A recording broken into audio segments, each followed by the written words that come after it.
Kumarites, abay aking nakita kanina eh. Ngayon pala eh, Marso na han eh. Abay, auno na pala ngayon.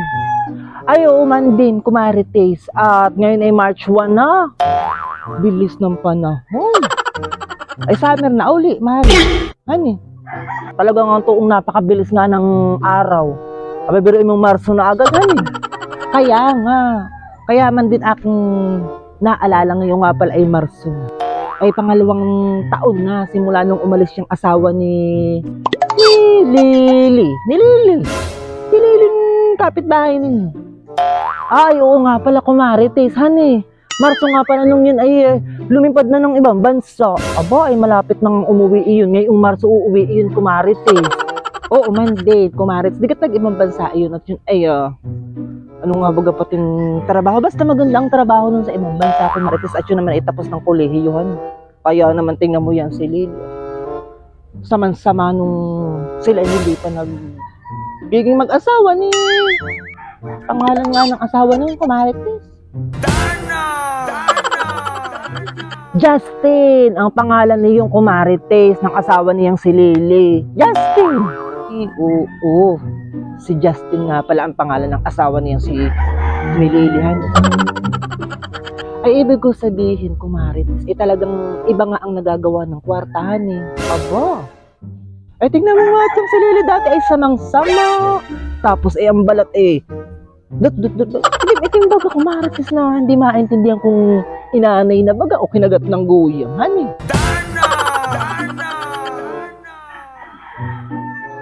Ay, oo nga, Kumarites. Pansin ko nga din yun kay Lily noong kapanahonan na siya dalaga pa. Ay, kita mo naman ngayon, Kumarites, hani.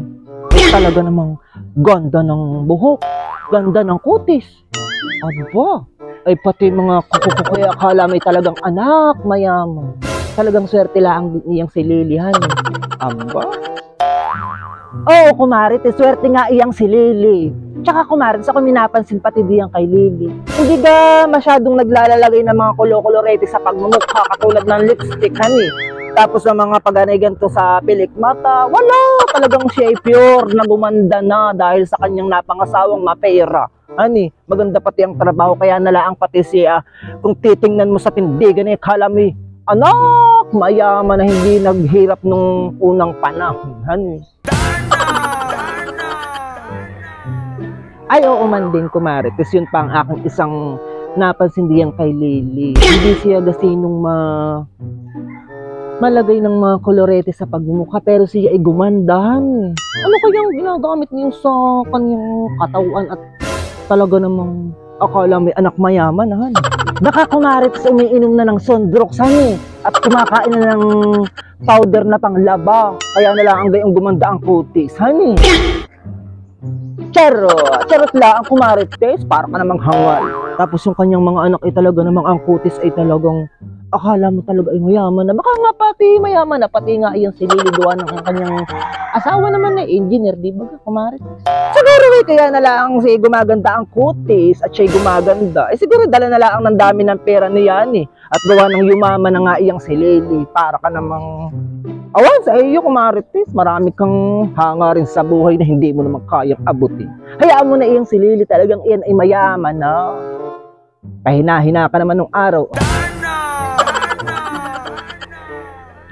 Tsaka baga bakit parang, Kumari, alam na alam mo ang buhay niyang si Lily, han? Parang kada lakad ni Lily ay sinusundan mo, han? Parang talagang lahat ng detalye sa buhay ni Lily ay alam na alam mo. Kaya naman, Kumarites, alam ko ang buhay niyang si Lily. Ay di bagat kami magkabarkada niya nung araw at tapos ay ako'y unang niligawan niyang si Justin. Ay hindi ko nga lang ang pinagpapansin at hindi pa kasi nung magandang lalaki iyon. Pero type ko na din naman, parang ako'y nakukulangan laanghan eh. Ay di para bagang nagsawa. Ay di ang niligawan ay iyang si Lily, kaya siyang napangasawa. Kaya naman permi kong alam ang nangyayari at ikinukwento sa akin ni Lily. Ngayon na lang kami hindi nakapaghuntahan niyang si Lily nung sila ay nagpisa na. Tapos di bagat sila nagkaanak at hindi na masyadong nakakapag-istorya ako. Tapos nung nabalitaan ko na lang nung nakaraang pa, pangalawang taon na ngayon nung Marso, ay di bagat lumipad nga ng ibang bansa. Kaya naman permi kong alam na maganda na ang buhay niyang si Lilihan eh. Ay, bayan kumari si Lily, nakatalikod man din. Aboy, talagang maganda kumaritis ang kutis, honey. Parang anak mayaman talaga. Aboy, talaga namang kalamin nakapangasawa ng apam. Aba, ikay naman. Ay, Diyos ko po. Ay, ano na bagang nangyari kay Lily? Akala ko hindi masyadong naglalagay ng kolorete. Parang nangapasubsob na pati sa aswete. Lintet?